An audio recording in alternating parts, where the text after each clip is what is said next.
Hey, everybody, it is Jenn in Kanata, and I wanted to share with you today um, some tips on how to stock your pantry. From going from buying groceries once a week and using most of them up, and then having to go back to the store and buying more groceries, to always have some on hand. Especially right now, I have a lot of friends who are really struggling with this during this current coronavirus pandemic, where the grocery stores do not always have all the stock that they used to have all the time. Because they only get shipments once every couple of days, some maybe once a week. So there's a lot of things that get replenished to the stores. Like this stuff is still coming in. It's not coming in right now, but it's coming in smaller amounts. So they run out, and people get upset, and people who rely on those things at a specific store are disappointed. Um, and everybody in the world right now is experiencing something like this, um, trying to be kind of locked down or stay at home order, or just not to be in large crowds, depending on where the coronavirus is in your area, of how strict the rules are. For us, we are encouraged to stay at home, to only have one person leave the house to do all your errands and stuff like that, to only go shopping once a week type thing. And I've been very, very good at doing that. My family has not left the house besides myself, and I volunteer once a week.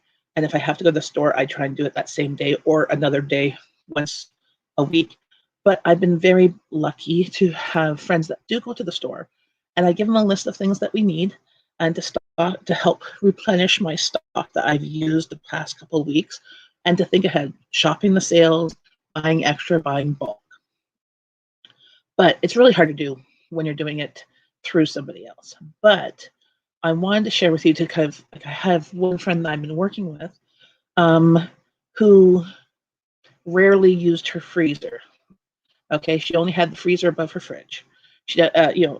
I've convinced her to purchase a small, like apartment-sized freezer, just so that she could buy meat, because she found out this week at one place that she went did groceries, they were limiting the amount of meat that you were purchasing. So she to um, one package per type, and then there's some that there's a limit of a total of like three of any meat. So um, she has a family size of mine, a little bit larger, and one package of chicken is not usually enough to necessarily feed her family unless you get the big family packs. And that was the thing, was they had only the small packs. And it's like, well, if you don't have another package in your freezer, how are you going to feed your family that one protein? Unless you mix it with other proteins like a jambalaya or something. Anyways, I've been working with her to try and convince her to get a freezer. She's purchased one. It's on the way to be delivered. And to look at what she feeds her family, and to kind of look at trying to double it. So uh, to write down her favorite recipes that she likes to have, make sure that she has all those ingredients on hand, and anything that's shelf stable, to purchase them in double, so that she has, if something calls for cans tomatoes and beans, make sure she purchases 2 cans of tomatoes and 2 beans, so they're on the shelf. So one for now and one for later. And then each week when she's going, to purchase one for now and one for later. So for example, like spaghetti, you could do a cheap, quick spaghetti with a package of pasta and a package of sauce, spaghetti sauce. You know, both are shelf stable. When pasta is on sale, or even right now, buy 2 or 3. So if you serve your family pasta once a week, you purchase 3 of them. So you have 3 weeks of pasta and 3 weeks of sauce. Now, to make it healthier, and you say you put ground meat or into it, make sure you purchase 1 pound of ground meat, but better yet, buy a large package of 3 or 4 pounds and divide it up yourself. You usually save money that way. And 1 pound of meat fits into, a sandwich bag, about that much, you know, about 2 fists full, or, of meat. And that 1 pound of meat can be stretched from feeding four for a family of four to feeding eight. You know, it because it's ground meat is easily to be stretched. You add more vegetables. You know, you can make it healthier by adding the root vegetables, chop them in your food processor. So you can make the canned sauce, which is fine on its own, healthier by adding more vegetables, more vitamins, more meat, more protein into it, and being able to stretch it. So now maybe that one thing of pasta and sauce feeds yourself a supper and a lunch. Okay, but it's on the shelf or it's in the freezer, so it's safe. It's preserved.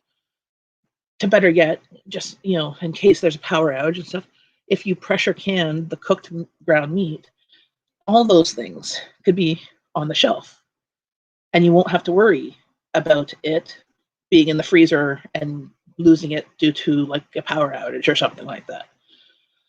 Um, Other things you have to. It's a big, huge difference of moving away from shopping every week to trying to shop every 2 weeks.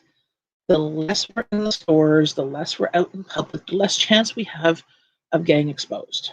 Okay, so it's just science. Like if you're going to 5 different stores, you have of 5 times the chances of getting exposed. So if you just try and do all of your shopping at one store, or what I would suggest also is if you are going out once a week just to replenish things, plan to do your shopping at one store each week.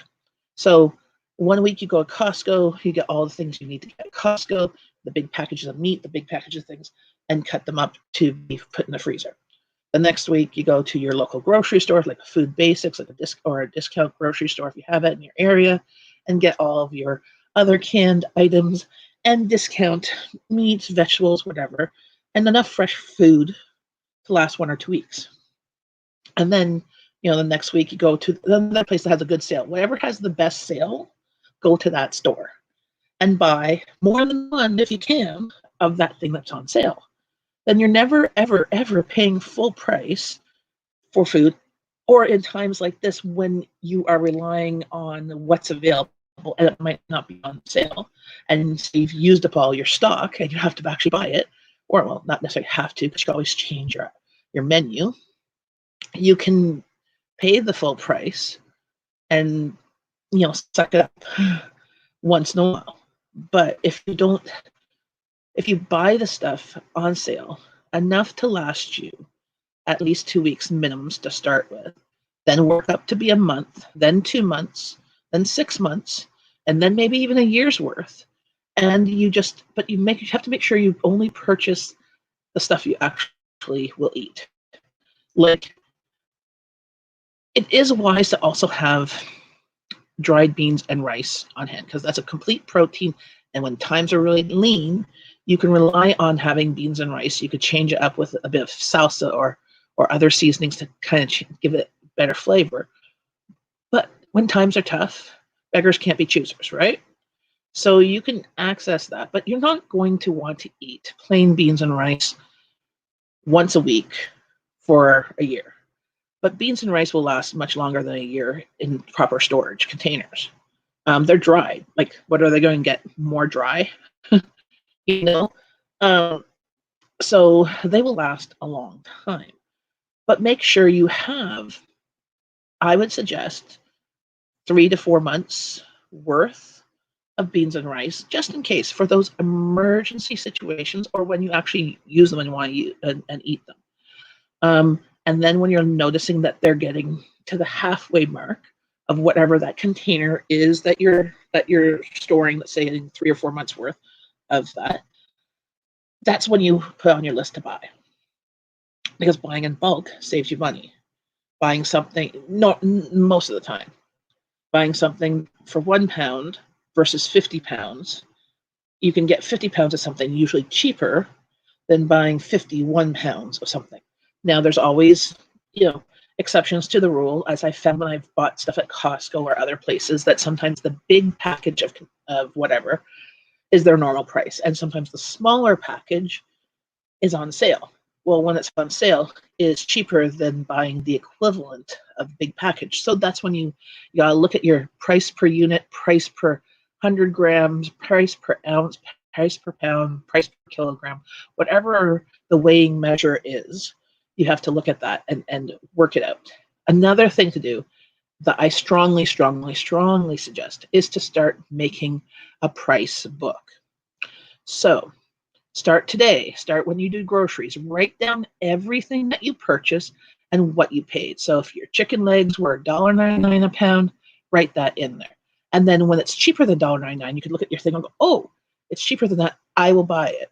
You know, if you bought it at $1.99 and that's a good price that you thought, well, when it's much cheaper than that, you can get a lot more and stock up, and then you save money. Eating seasonally also stretches your storage. Okay, so as we're starting to come into spring, think about outside the box. Think about gardening. Think about sprouting. Think about the farmers in your area of getting produce from them, and that adding fresh produce into your canned items and your frozen items helps give you the maximum vitamins you can have.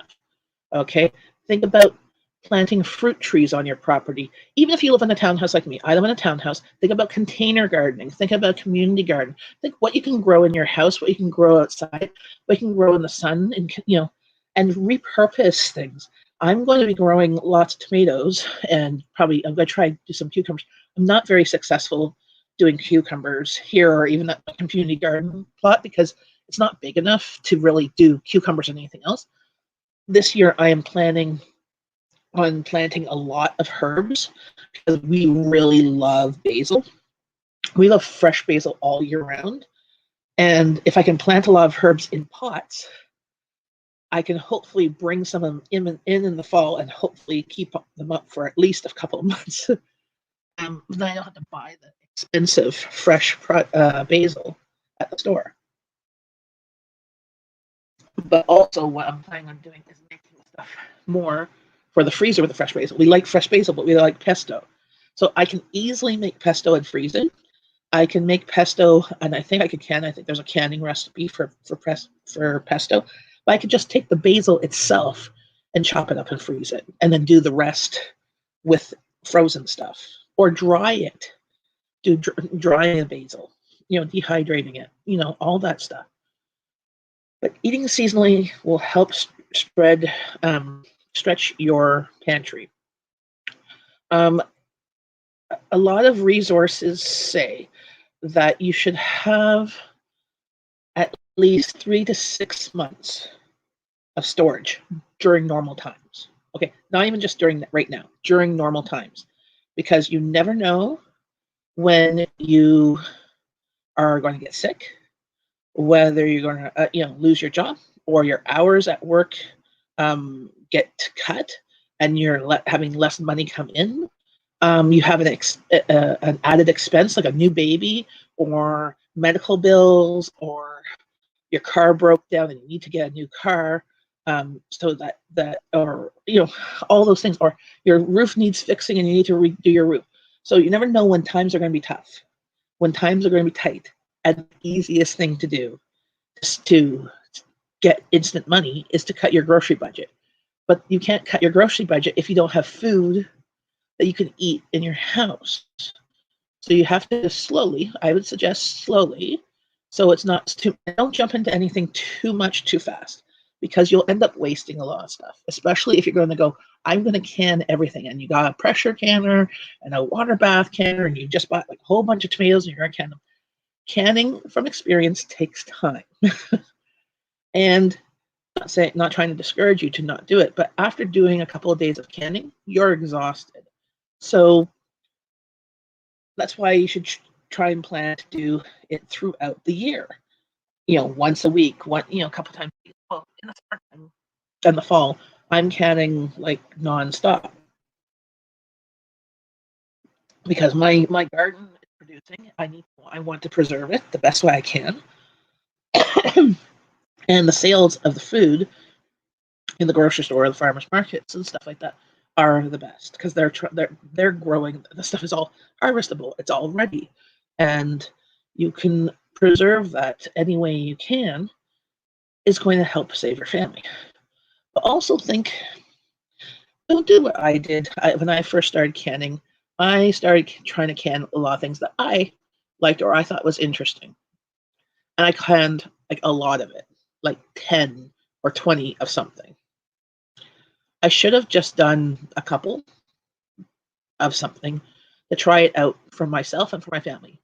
Because right now I have some canned goods that I personally can. I like them. There's one that I'm on, but I'll eat it because I canned it and I don't want to waste it. But my family was not too fond of it. So I have to hide it in other things, like which kind of defeats the purpose of preserving it in the way that I preserved it, is taking it and throwing it to the food processor and hiding it in a spaghetti sauce or a soup. I'm like, why did I spend the time of seasoning it and chopping it a certain way so it would be nice and presentable when my family doesn't like it? I tried. I learned from my mistake. I'm never canning that again. And it was like, and what it was it was even a pickled, like it was a pickled mixed vegetable, a certain recipe. I like it, but my family doesn't. But the only problem is when I can them in large jars, which was a problem, because after a while, like even with the air, they might go bad. So when I eat them, I will take the rest and I'll chop them up and I'll throw them in a soup or a sauce, and you can't tell uh, what they are. Just there's a little bit more of a tang because of the pickling spices and stuff like that. But next time I will make smaller batches, or I will make them fresh and make mixed vegetables freshly fermented in my fridge. So there's only one jar open and ready at a time versus a whole bunch of jars taking up space that I can really use for something else that my family likes. Another thing I've learned is with tomatoes for myself and in my area, I can usually get canned tomatoes in a can for the same price or cheaper than me canning my own tomatoes or tomato sauce. I will still do some because I love getting fresh tomatoes and getting the deals. I like doing salsa with them more so, but I have found that buying canned tomatoes in a can is sometimes cheaper in my area because I can usually get them out on a crazy sale. But other things like soups and sauces and everything like that, I will definitely keep on continuing to make from scratch, especially meat sauce, because then I can pressure can it and put it on the shelf. Because that I can't get a decent tasting meat sauce that's shelf stable um, that my family likes. So, um, also you should with your pantry in your pantry you should also have about 7 days of food separate from your pantry that does not require heating. Okay, so this is kind of like what you would say an emergency meals, like if the power is out and stuff. So this would include canned beans, canned ravioli. You don't have to heat it up; you can eat it straight out of the can. Canned meats, baked beans, uh, those instant soups. You just add hot water, even though that's kind of, or those instant meals, those MREs or anything like that, like those backpacking meals, having a couple of those for your family um, as just an emergency for when there's power outages and stuff. That's not necessarily to right now, but it could be. Making sure you have at least 7 days of that um, on a shelf or in a bin in your long-term storage in the basement or something like that, clearly marked saying emergency rations or whatever, so that if times are tough, you can do that. Like peanut butter and crackers. That's you could have that as a meal, not a great meal, but it's enough to get the calories in you. And also don't forget to plan for your pets. Okay, especially for emergency rations. I strongly, strongly, strongly suggest, as I found with the coronavirus, and my cat only likes the Costco dry food. I'm glad that I always buy over a month's worth of food. Like I buy the big bag of cat food, and I have canned food for at least a month ahead. So right now I have a month of canned food plus about 3 or 4 weeks. I ordered more. I have it on a subscription, I think through Amazon, that I get a package of 24 cans every month. So I always have a month ahead. And this allows me to not worry about my pets. Now, I found with the dry cat food, since my cats do not like the store brand or like Meow Mix or any of the other ones, or even the fancy expensive ones, because I bought some of them, and Peter will eat that a bit, but really likes the Costco maintenance cat food, the purple bag. Last time somebody went to Costco a month and a half ago, when I went to Costco March 3rd, they were out of the cat food, out completely gone, none, nada. When somebody went a couple weeks later, no, end of March, so I guess 3 or 4 weeks later, they were out of cat food. I still had cat food, because but then last week I went to Costco and they back on the shelves, and I'm like, okay, good, because I was getting low. Like I had this much I have a garbage can with a lid that holds the cat food in my basement, and one bag fills it 3/4 of the way. So usually when I buy, so I think next time that I'm going to buy cat food, I'm going to buy 2 bags. So then that way, that whole garbage can will be full. Because one bag fills up my 5-liter dry cat food dispenser and about half that garbage can. So if I can get 2 bags the next time, and not next, like I have going to Costco, I think this weekend, a friend of mine, I'm not going to ask her that again, but in another 2 weeks, because she said she's going to go every 2 weeks. I'm like, oh, good. I can give you my list. I can plan for another bag and put in there. Because a bag usually lasts us a couple months, at least 2 months. So that way it will be always available. But don't forget about your pets, because you never know. Like I had on the Costco list for my local one in Kanata, people were looking for the dog food. The dog food was out for over a month. It was because of the supply chain. It was coming in. It was only coming in, I think, once a week. And so once it came in, it was gone. So people were going there on like a Tuesday and it was already gone. But then it comes on the Wednesday, but then people say, oh, it's there on Wednesday, but they're already were there and they're not going back again. Or they go back and all of a sudden it's gone because they only got like 1 pallet of the dog food. So make sure and same with prescriptions. Here in Canada, they've been our pharmacies, once all this hit, limited people from getting multiple months of prescription. We used to be able to get 2 or 3 months worth of prescription. Now it's 1 month worth, but make sure you call long before your prescription is ending so they can get your prescription refilled, so that hopefully you can get like a couple week overlap. Because my problem was I was used to calling like, oh, I'm down to like 4 or 5 days worth of prescription, and calling, and then I'm like, oh, we don't have it in, we have to wait a week. I'm like, well, what am I supposed to do? Well, that's my fault.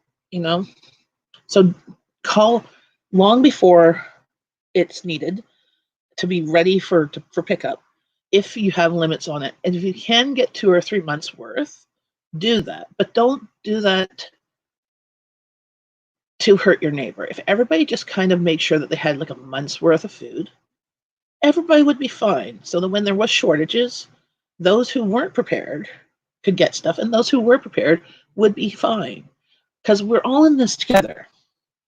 And what boggles my mind in some places in North America is the people hoarding things. Okay? And buying massive amounts of toilet paper. Don't. You'll be fine. Buy 1 or 2. One or 2 big packages. If you buy even the big packages, 1 or 2 big packages will last you a couple of months. Will last a family of 4 to 6 a couple of months. You'll be fine. When everybody's buying so much of things, then there's not enough for those people who do not have the financial means to buy in bulk like that. Like somebody who's on disability or on welfare or on CPP or on seniors benefits or pensions, they usually get their money once a month, at the beginning of the month or at the end of the month for the following month. So they'll have some money, but they don't have money to buy toilet paper, big quantities. They have enough to buy toilet paper for a couple weeks and then toilet paper for another couple of weeks, just because of the amount of money. Like they have to stretch it out. Like you can't eat toilet paper, but you have to eat. You can make alternate things to use instead of toilet paper. Reusable cloths, get rags, reuse them like cloths, and then wash them like diapers. You could get a bidet, and it'll cut down your use of toilet paper. All these things can be, money savers on things like toilet paper. So, hopefully, like in my area, the toilet paper situation is not that crazy. It's only crazy sometimes at Costco. It's definitely slowed down now that it's May 5th, Cinco de Mayo. And we were starting to get toilet, like 2 weeks ago, there was toilet paper at Costco. All the other grocery stores had the smaller packs, the 8 or 12 packs. Some of their bigger packages of the 24 or 30 packs, they'd have them, but then they would sell out within once they got on the shelves. So every time they got a shipment, they sold out. But the smaller packages, there was always smaller packages. Our dollar store, our Dollar Tree, has a package of 4 for $1.25. On the shelves, perfectly fine. Not the greatest, but hey. And we have a bunch of local businesses that are like selling toilet paper with individual rolls that you get for a business that are individually wrapped for like $1 each. So to help people in case they really need it. So you can go to their stores and do a pickup, click and collect or whatever, and you could purchase a bunch of toilet paper if you really need it that bad. But got sidetracked because instead of food. But you should keep at least a month's supply of meds, a month's supply of pet food, a month's supply of food, just in case, like not even just during this pandemic of coronavirus, just in case you get sick. You get sick, then you don't have to go to the store, And we're not even talking about like dying sick. I'm talking about like getting a cold or having a sinus headache or having a migraine. Like we're not even talking about like on in bed all day sick, So you don't have to. And though it's hard for most of us to believe in this modern era, severe weather can cause outages of a week or more. If you guys remember Hurricane Sandy and what was the other one? Where there was power outages for months and sometimes even longer in some areas that the power grid wasn't getting up. They were out, like you couldn't get the emergency services to them. And here in Canada we had a major ice storm in 98, I think. And then last year we had another one, but it wasn't that bad. But a lot of areas were out for weeks or months, and in the wintertime here in Canada, it's not too much. You're not going to lose a lot of food. You're going to you don't have power. You take the stuff from your freezer, put in Rubbermaid totes and put them out in the snow, and they'll stay frozen in your garage or whatever. But you should definitely look at not putting all your eggs in one basket. Okay? What I mean by that is having everything in your freezer. Great. That's the best way to kind of keep the realness of the meat to how it is when you cook it from fresh. Okay, it freezes all the nutrients from the day it has. Like same with fish and vegetables and fruit. They're frozen at the ripest part of the season. So sometimes, especially in the wintertime, frozen fruit and vegetables are healthier than the canned stuff or sometimes the fresh stuff, because the fresh stuff for here in Canada, they're traveling all the way from California to Canada. That's a couple of days drive alone. We're not, if they were driving, 18-hour days, that's crazy. So, so they have to pick stuff not ripe so it ripens on the way to the grocery store, and then it's not as nutrient dense as the stuff that was ripe and frozen right away. So, but if you have everything just in your freezer, if you have a power outage, you're screwed. Okay, you're going to have to try and, well, first you hopefully have another way to cook food, because most people have like electric stoves. So hopefully you have a propane stove, or like a barbecue or a gas stove, and or a fire pit or whatever, to cook on, because now you have all this frozen food that will defrost, that you need to cook and put, chill it or freeze it somehow. So diversifying your food storage options is the best way to keep your family healthy and happy and the most nutrients possible. So having some stuff frozen, some stuff canned on your shelf, some stuff dry, preserved. Whether it's freeze dried, like you can buy number 10 cans of freeze dried meat for here in Canada for about $80-$90. Having that on your shelf, it's like shelf stable for 25 years. Well, in a pinch, you're going to be opening that thing. Once it's open, it's good for a couple weeks. But, unless you reseal it, vacuum seal it in something, look at investing into a vacuum sealer, because you could open that number 10 can of dehydrated food and re-vacuum seal half of it to last another couple of years, maybe, So you don't have to necessarily use it all at once. But you look at investing in a canner, a water bath canner. You can do jams, pickles, and fruit and syrup. You can't do vegetables or meat. Those you need to get a pressure canner, because they need pressure canning to make them shelf stable, and so you don't get botulism. Invest in a pressure canner. A pressure canner can be a water bath canner or a pressure canner. That's more bang for your buck. And you can do everything except for dairy, rice, or pasta. And then even then, some things on dairy, for example, butter, you can do clarified butter. There's a lot of videos out there that you could do it with, but it's not SDA approved. But a lot of things, are not, just because they're USDA approved, they are being used in other countries where the USDA is not the authority figure on canning and preserves. So other countries can butter with a pressure canner, and they have their governing bodies to make sure that everything is safe. So, but that's another thing. So make sure you have a canner to make sure some shelf stable.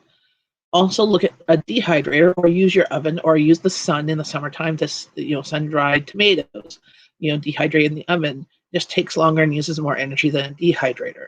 A solar dehydrator, a solar oven, that's another thing you should look at either making or purchasing in case there's a power outage. A solar oven. You can cook all your stuff and use nature's sun, even in the wintertime, even here in Canada. I've seen people use them on videos and it works. But you make sure that you have some things that you don't need to heat up. Canned tuna, canned chicken, on the shelf, so that if you don't have power, you can still eat something. Maybe not the most healthiest or wonderful food, but you can still eat that healthy. You'll still get your nutrients and caloric needs. In places like urban areas and high-risk geographic area zones, where there's lots of people and stores, and where food shortages could happen, it is usually recommended on multiple different sources to have at least 3 to 6 months worth of food on you, and invest in high quality, like water purification system in case the water gets contaminated, or you're out in the country, and you have to rely on the river water versus because your well's dried up or something like that. There's a thing like Life Straw, and that's for small amounts, but you can get a water purification filter. I know when we did camping, we got those ceramic filters, and we pumped the water straight from the river, purified the water. You can drink it. Otherwise, you're going to get, if you're just going to drink river water or lake water, you can get beaver fever and other things that can cause a lot of internal stuff happening. And you don't want that, especially if you aren't, well to begin with. So, but think of your food safety, your pantry and stuff as like a bank account. Okay, the money you put into this food is saving you money later down the road. So it's like an investment, and it only multiplies by, if you're buying the stuff on sale now, like right now in the spring, summer, fruit and vegetables are going to be plentiful. They're going to be cheaper. So if you buy celery now for $1 versus $3, $3 to $5 a head of celery, like a bunch of celery in the wintertime here. If you bought a bunch of them at $1, chop them up and froze them, or can them, pressure can them in the water, or however, or dehydrate them so you can rehydrate them for soups. Because I don't know about you, my family doesn't eat a lot of celery raw. They like it in soups and sauces. That will save you money down the road. Buy 5 of them now for $5 versus 1 in the wintertime. 5 versus 1. You got 5 times the amount versus 1. It's not hard math. Don't think big picture. Think small.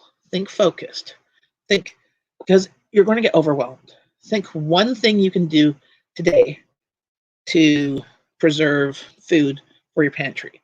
Think one thing that you could purchase today or this week to put in your pantry. Think one thing, just one. And then the next time you go out shopping, you think that thing plus one more. Just add one. Because adding one isn't too hard to wrap your head around. Even if it's like, okay, I am going to make sure that I buy pasta and sauce enough for a month in my pantry. If I plan to have pasta once a week, and in the wintertime we tend to have it once a week, in the summertime once every 2 weeks, or we have pasta but not necessarily the sauce. We usually have liquid pesto. So in a month, that's 4. So that's 4 pasta, 4 sauce. Okay.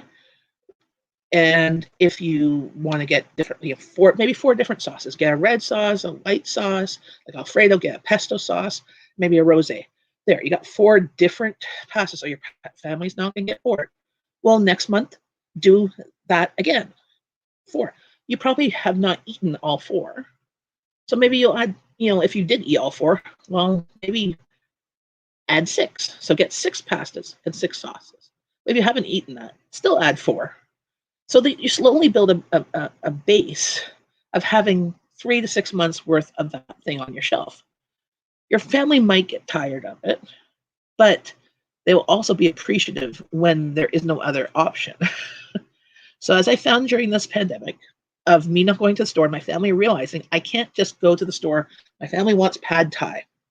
Well, I don't have the ingredients for pad thai. Well, I usually do, but most families might not have always the ingredients for pad thai or a pad thai sauce they can, grab on the go. And I tell them, well, I can't do that.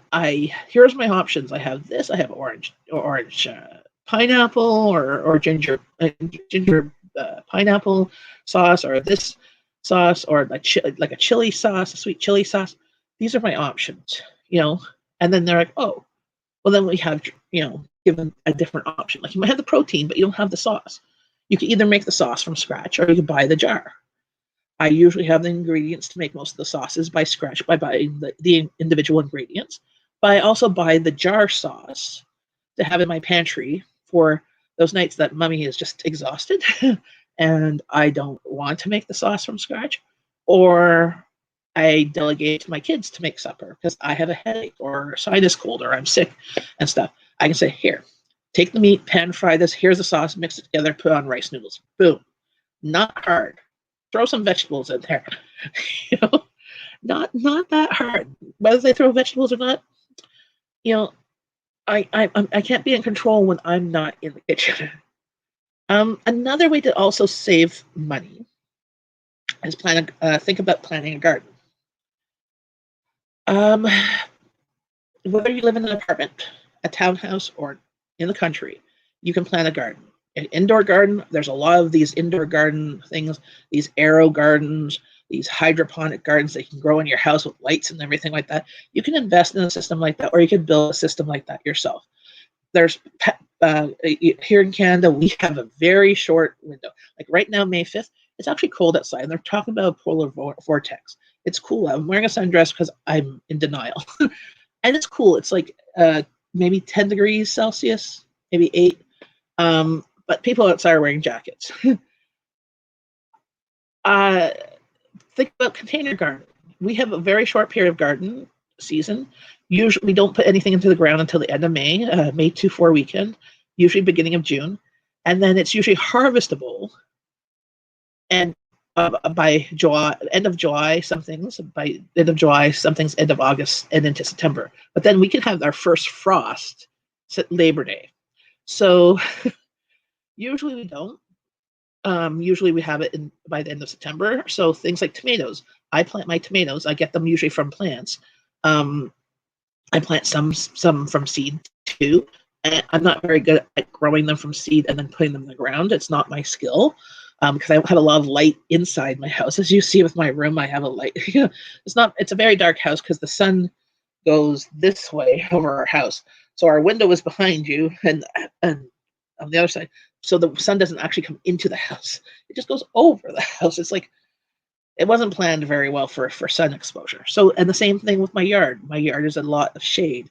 We get sun around noon. We get sun between about 10 in the morning and about 3 in the afternoon, and that's about it.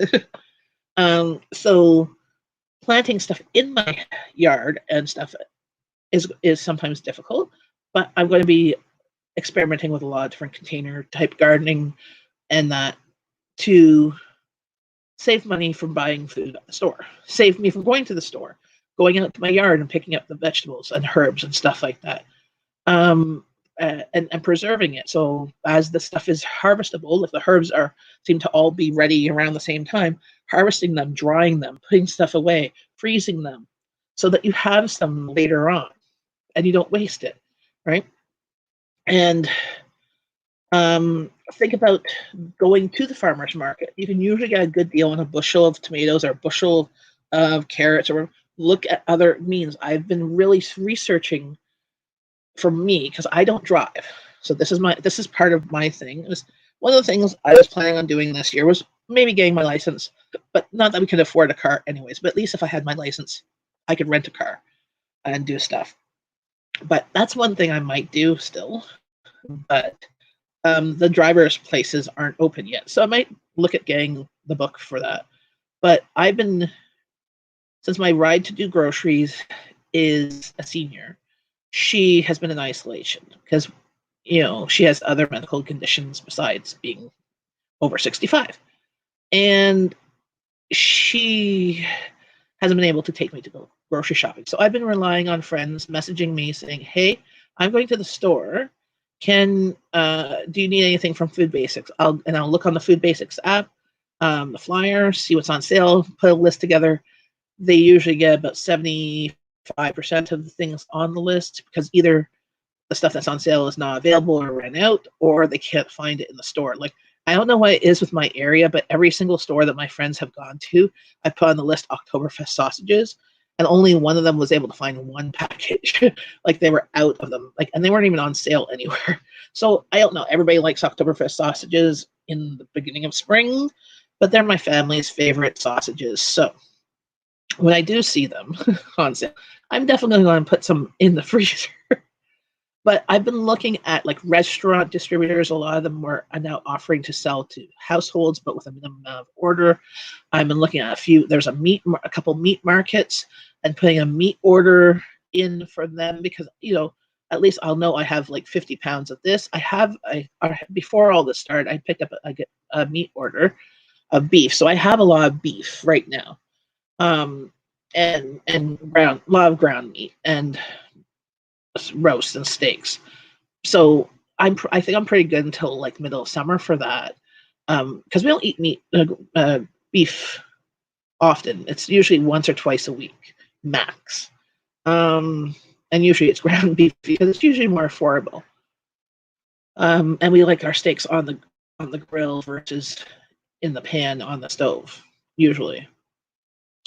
But I'm looking at localizing my food shopping, so I'm not necessarily having to rely on stores like Costco or the local grocery store getting shipments from wherever they're getting the shipments from the warehouse.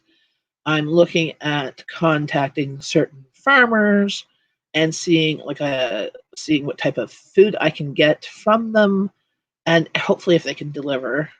Otherwise, I have to figure out a way to arrange a pickup.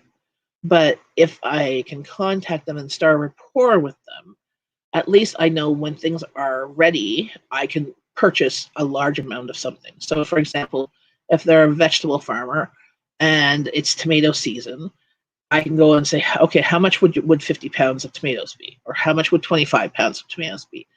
And they can probably give me a pretty good deal um, compared to going to the grocery store and buying 25 pounds of tomatoes, unless they have them sold as a bushel or half bushel or whatever the amounts are.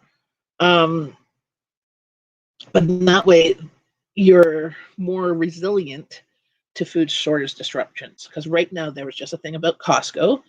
They are going to be limiting meats, one per package or two per package.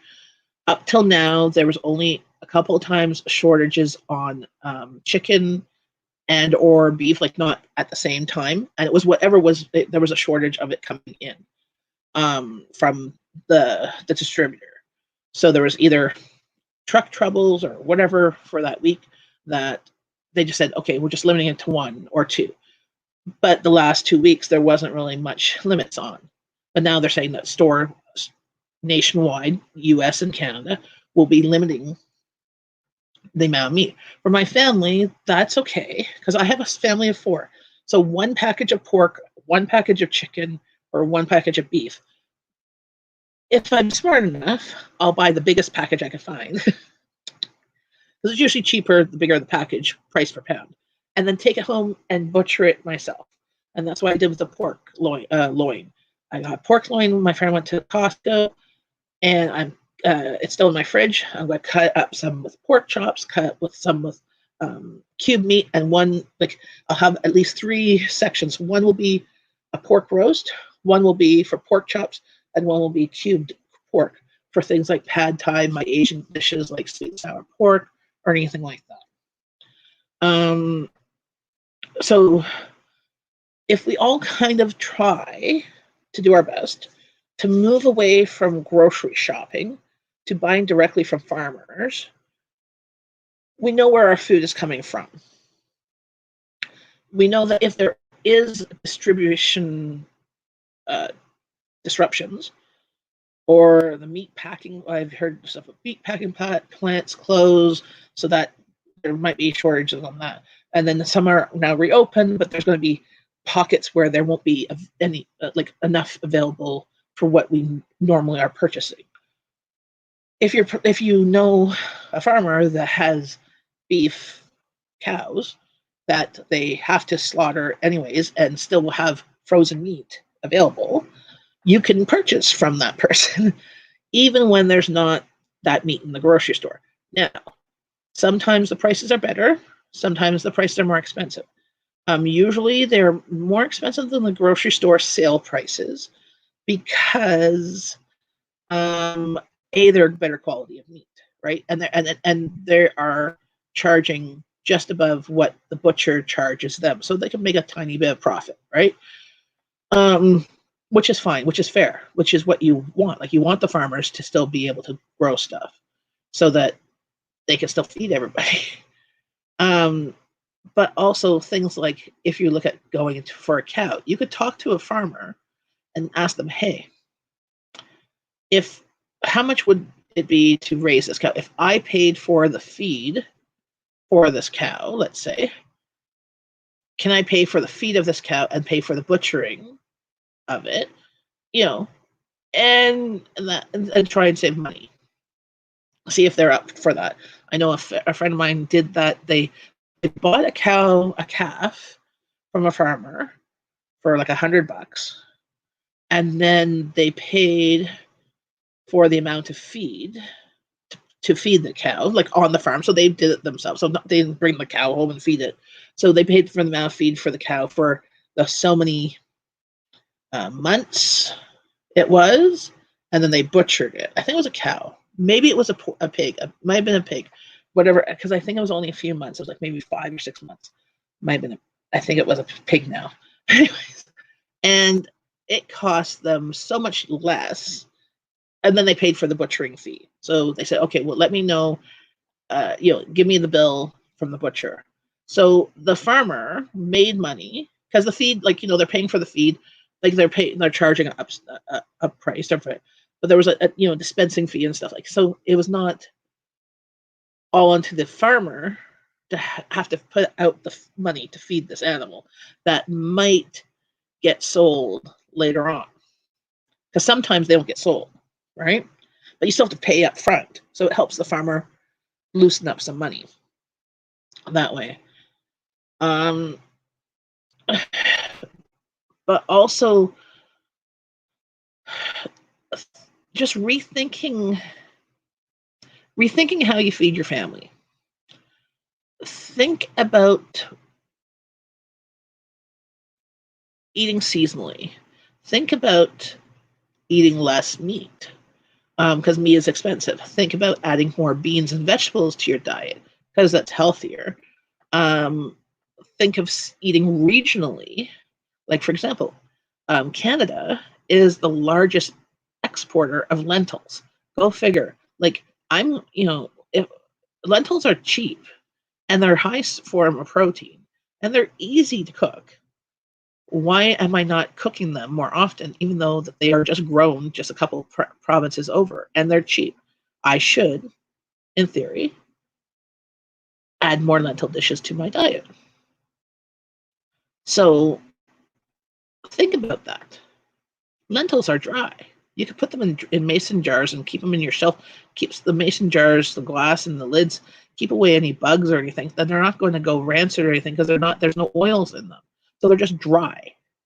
Now, the older the beans, the dried beans, the harder it is to reconstitute them. So you want to use them up within a couple of years. If you want to keep them longer, then you vacuum seal them so they don't get any drier and harder to use. But I am thinking of redoing my menus and trying to have one menu that has of 30 meals that are in my pantry or freezer. Well, but I'm going to try have them all just in my pantry. So that'll be spaghetti. So I'll have canned meat, the canned sauce, and the pasta. Chili, the 7-can crock pot chili. Beans, have canned meat as well. Beans, corn, tomatoes, chili peppers, sauce, taco seasoning, or whatever. Like all these things. And whether you buy the taco seasoning packet or you make it yourself, learning how to make things from scratch, making your own taco seasoning, making your own ranch dressing seasoning, whatever. Having those ingredients on hand, so when you go to the store and they're out, you can still make it at home. Like, for example, I bought yeast in the fall because I like making bread now and then. Well, there's no yeast, the big bags of yeast, to be found anywhere. Like Costco keeps on getting it in, but they're being sold right away. Some of the pizza spots in our area are selling, a cup of yeast for $5 or whatever, which isn't a bad price, but it's not a great price either. Or like the stores only have like the little packets. Well, that's not really cost effective. They're like $2 for a package of 3. That makes my bread not that cheap. When I can pay $6 for a pound, and that lasts me a year, I'm going to do that. So I'm pretty good for yeast until probably the fall again, possibly the summer, depending, because I've been making a bit more stuff. I just opened up my last bag of flour, so I think it was 10-kilogram bag of flour. So I'm going to look. Lately, it's been crazy of flour around here because everybody's just decided to start baking. Costco last time had flour my friend said, but I didn't need it. So I'm like, no, I'll let other people who actually need it right now get it, but maybe not this time to buy flour, but in 3 weeks from now, by the beginning of June, I will buy flour again, unless all of a sudden I go start crazy baking. But I have enough. But I like to have at least 3 to 6 months of most things on my shelf. I'm not perfect. My thing is I can easily not go into the grocery store and we'll have meat, fruit, vegetables, and pasta. We will run out of probably fruit the first, just because my family's not big on a lot of frozen fruit and canned fruit. They do like their fresh fruit. We're kind of spoiled like that. But living in Canada, they've also learned to accept frozen and canned fruit for as a snack. Now, vegetables, same with vegetables. I'm pretty good with most vegetables, but I will run out, like right at this particular moment, I will run out of potatoes in 3 weeks, 4 weeks, because I have fresh potatoes that are fine right now. I have some canned potatoes from the store in the can, and I have my own pressure canned potatoes. And I also have instant mashed potatoes. So I do have enough potatoes to last a month easily for my family. My family likes potatoes. But so when potatoes are on sale again for dirt cheap, I will pressure can more because I did not pressure can enough last time they were on sale. So, but again, it's the time versus the effort and the cost. Like what is worth it for you and your family? If your family doesn't like boiled potatoes, pressure canning potatoes is not going to be helpful. Uh, the doorbell just rang, so I should get going and stop this video because I've been chatting now for almost an hour. But I want you to kind of like rethink things. Think outside of the box. Look online for like freeze dried food so you have them on your shelf for an emergency. Look at investing in a dehydrator. Look at investing in the pressure canner or a water bath canner. Look at investing in a larger freezer. In my hopes and dreams, I want to get 2 upright freezers to take the place of my big huge chest freezer because it'd be easier for me to see stuff. And my chest freezer, it's on its last legs. But that is it. Like I've had my chest freezer. I bought used when I was 20. When I'm not actually 19 when I moved out. So I've had it for 26 years. It was already used then. I paid $200 for it. The company is Woods, is a Canadian freezer company. It's been out of business 8 or 9, 10 years. So, and I've had to MacGyver the seal on it because it broke. And I put some foam window seal on it to fix it. It's not energy efficient, but that's it. I've had it for 26 years. It's older than my kids. But it's a pain. Like the hinge doesn't stay open. I've always had to hold it up and climb into my freezer to get further down. So that's on my wish list to eventually buy 2 freezers to replace my big freezer. Because I keep on watching all you guys' videos of your freezer meals and how nice and neatly they look in a stand-up freezer, and be so much easier to find and keep labeled and organized. But that's just me. I'm not perfect. I just want to share with you what works for me, what works for other people, and how you yourself can have food on the table even during this time of uncertainty, of this not knowing what's going to be on the shelves at the grocery store, not knowing what's going to be available next week when you have money available, not knowing if you don't have to add that one more worry of not knowing what's on the shelves when you have money available, but you have enough food in your house to last a month, 2 months, 6 months. think of that release of stress, of how much peace you'll have by just having food in your house that you don't have to leave. You can hunker down and not have to, not have to see the world except virtually. And then everybody stays safe. So I just wanted to give you guys a big, huge virtual hug. Thanks for watching. Please stay home, stay safe. We want you to be healthy and happy throughout this time. And we want you to be here when this is all over. So comment below some other ideas for your pantry and saving things food-wise. What other meals do you have on your cupboard, on your pantry that is shelf stable so that you can grab and go and eat from? Comment below. Bye, friends. Lots of love from Kanata, Ontario, Canada. Bye.